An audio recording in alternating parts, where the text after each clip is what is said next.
எங்கள் வீட்டோட டயட் சமையல் பார்க்கலாம் வாங்க.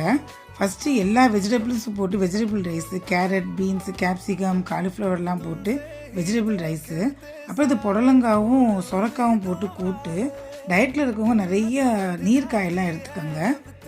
அப்புறம் இது பீன்ஸு பருப்பு உசிலி. இது நேற்று என்னோடய வீடியோ பார்த்தவங்களுக்கு தெரியும். ப்ரௌன் ரைஸை வச்சு தோசை பண்ணியிருப்பேன். அதே மாவு வச்சு இன்றைக்கி இட்லி. ஸோ சப்பாத்தி அந்த மாதிரி சாப்பிடாம இந்த மாதிரி இட்லி தோசை விரும்புகிறவங்க இப்படி கூட சாப்பிட்லாம். இது ரொம்ப டயட் ஐட்டம் தான். இது ப்ரௌன் ரைஸில் பண்ணனால ரொம்ப சாஃப்டாகவும் இருக்குது இட்லி. இன்னைக்கு காலையில் நான் அதை போட்டிருக்கேன், எப்படி பண்ணுறதுன்ட்டு செக் பண்ணி பார்த்துக்குங்க. அப்புறம் ரைஸ் வந்து ரேஷன் ரைஸில் பண்ண ரைஸ், அது ரொம்பவே நல்லாயிருக்கும் அதுவுமே. அப்புறம் கொஞ்சமாக ரசம், கொஞ்சமாக கர்டு, லாஸ்ட்டாக தொட்டுக்க கொஞ்சம் ஊறுகாய். ஸோ ரேஷன் ரைஸ் வந்து வடித்து பண்ணிங்கன்னா ரொம்பவே நல்லாயிருக்கும். அதுவும் நாங்கள் அப்பப்போ எடுத்துப்போம். குக்கரில் வைக்காமல் வடித்து பண்ணிங்கன்னா ரொம்பவே சூப்பராக இருக்கும். தேங்க்ஸ் ஃபார் வாட்சிங்.